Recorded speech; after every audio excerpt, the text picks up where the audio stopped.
Hey, it's Birdman for Birdman on the Mountain, powered by Cellular One, hanging out here in the Birdman Media Studio in Pinetop, Lakeside.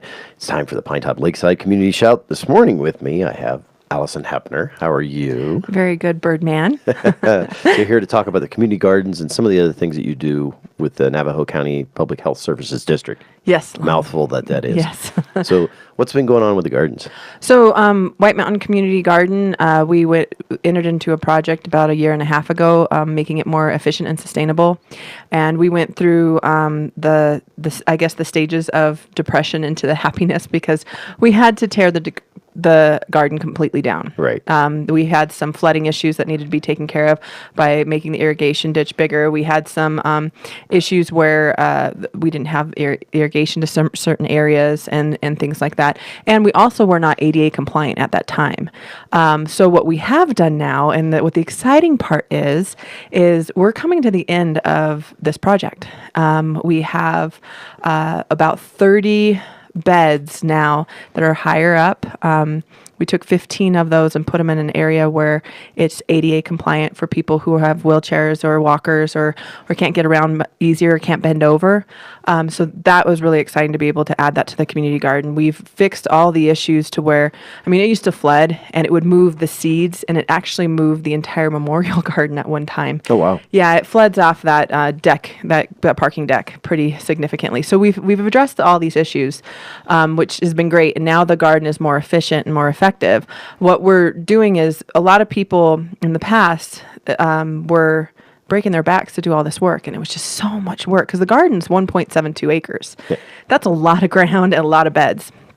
So we made it to where now you just go in and you can actually grow and enjoy, and you're not doing all this heavy work and lifting.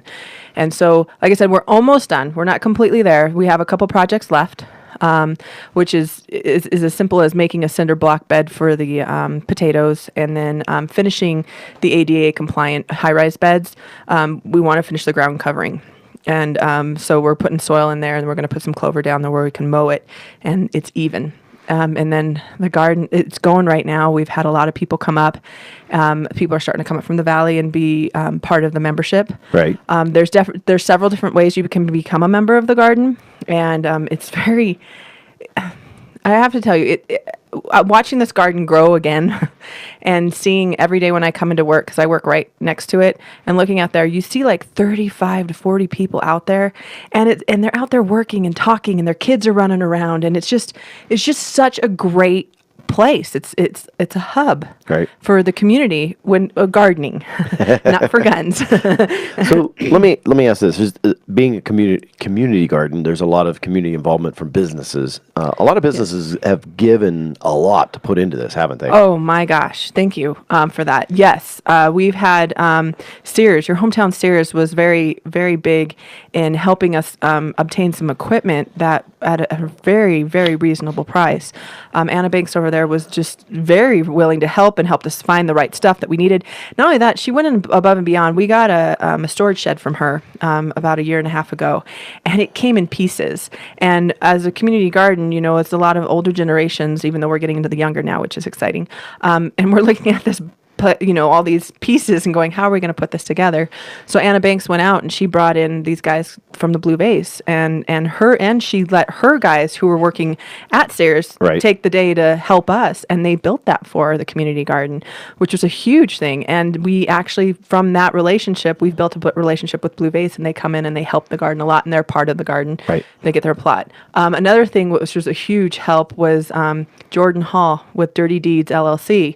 He came in and he helped us with the soil. He's the one that actually came in and donated his time to level the garden so that we could actually pool water instead of it all flowing away and moving the seeds. Oh, yeah. Because we would walk through the garden and be like, oh, look, there's cilantro way over here on the path. Neat. And there's some, beets. So he came in and he did it by just sight, and he did an incredible job. We've had Navajo County, the road yard was a huge help to coming in. The DOC guys with Navajo County came in and actually helped finish a lot of the boxes. The city of Show Low came in and donated their guys' time. Mikey Mariscal was one, and his group came out and finished the irrigation to the boxes. Don Jackson, who is amazing with his irrigation company, he came in and he put the irrigation in, so we have irrigation year round into the high tunnel. But what we also did is he went out and bought and donated getting water to all the high-rise beds. Yeah. So when you have a high-rise bed, you have the nozzle right in the bed, and it goes. I mean, the way that this garden came about, it's so efficient. And then we have Homesteader Havens, Tony, with Homesteader Havens. He donated solar. He set it up and everything. Wow. on one of the buildings there. So now we have solar, and that can help run our irrigation. I mean, it was a really big community effort. And one other I want to mention, because we lost him late last year, is Gary Lupo with the M&G locks. Yes. Donated all of the locks. Yes. I knew that specifically, but yeah. Yes, and he still his group still helps. They came out and they fixed a lock for free. And yes, and a lot of garden members went to his funeral, and honestly, that was a huge hit to the town, because that man had just done a lot for the community. Yeah. And everybody knows who he is. Yes, he definitely made an impact while he was here. And I hope I'm not forgetting anybody else, really.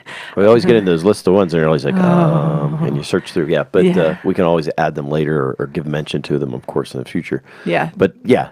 Obvious community involvement, not just one or two crews and not just a little clique of people. It was a lot of people came together. Yeah, and the cool thing is I go down to the valley, not anymore because I'm pregnant, but before I would go down there and people would be like, what is your community garden? We have our community garden.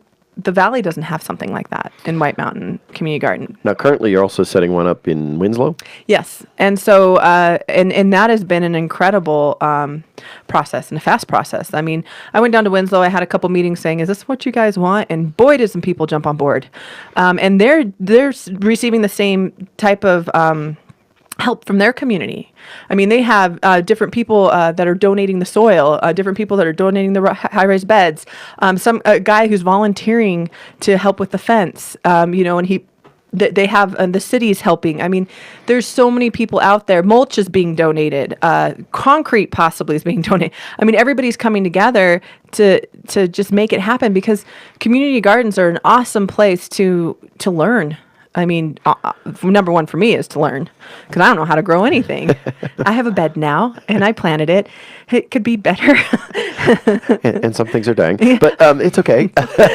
Hey, now, how does if somebody wants to get involved, either place, what do they do? What's the steps? Well, with Winslow, we have another meeting, and it's at the Winslow Chamber of Commerce, and it's in, the 30th of May. It's a Tuesday. And it's set from 7 o'clock to usually 8:30. And then after that, you can go to the Winslow Facebook page. They have it's called Winslow Sweetland Community Garden Facebook page. You can go there, and all of the people on there, the doers are on there talking. So that's another way to get involved. The other thing with White Mountain Community Garden, you can come down to the garden every Tuesday, Thursday, and Saturday. There's somebody there. Lots of people usually. There's different programs. You can get your own plot there. You can get your own bed. It's first come, first serve. Mm-hmm. If you just work on your bed or your plot, we ask that you help in the help garden. And what the HELP garden is it's healthy eating and living participation. So you're actually farming together as a group of people, and somebody's in charge of like the bees and peas, and somebody's in charge of peas and peas. You said beans. I know, peas and beans. You got to run the bees, because honeybees are important. But yeah, that would be great to have. And then strawberries and whatever. So right. They have little different things, and some people are in charge of the high tunnel. And it's only $35 for the season. And then it's a $10. We do little name plates that you get with your name on it, so we know you are part of the garden. Oh, cool. You can go down there anytime. They also do education.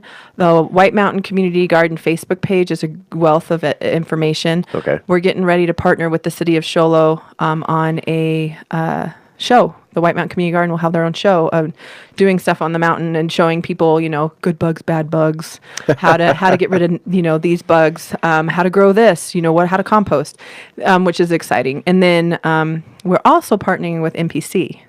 And that's something that I wanted to kind of push out there. I know you, Charlie, go ahead and talk about that. Me up, but So NPC has a kids college this summer, and I saw Royce on a previous show, Kincannon, talking about it. But I want to be specific to what we are involved in. So June 6th through the 22nd, which is every Tuesday and Thursday from 9 to 11, we have a kids college about gardening, and it's for kids the age of 8 to 10. They come down to the garden. We teach them composting, the same thing, anything. We have a kids community garden. Actually, a spot for them. It's only $30 fee, but it includes all of their tools. Like they'll get they'll get the farm tools, the gardening tools. Cute little tool. Yeah, and it's taught each time. It's a different teacher that is from the community garden, and that's the thing about the community garden. It really is a wealth of knowledge. You go in there, and they've done it. They've been there, they've done it. They're like, you don't even have to waste your time screwing up. They'll tell you the right way to do it, Nice. or they'll tell you another way to do it. So the way to register for this course for the kids is it goes from June 6th to the 22nd, and go to NPC, and you can register there. We'll put the links of all of this down there so that Okay, easy and people the can get Facebook to. pages Yeah, the and all Facebook that. pages, as long as you shoot them over at us. Yeah. Yes, I will. But even if you're not interested in being part of the garden, come down and see it, because it's quite impressive. And we all worked hard on it, and we want to show it off, definitely. But I've never really been. I mean, I've been proud of things that I've done in my life and have been a part of. This tops it, good. like outside of relationship parts, okay? and kids and stuff. And kids and stuff.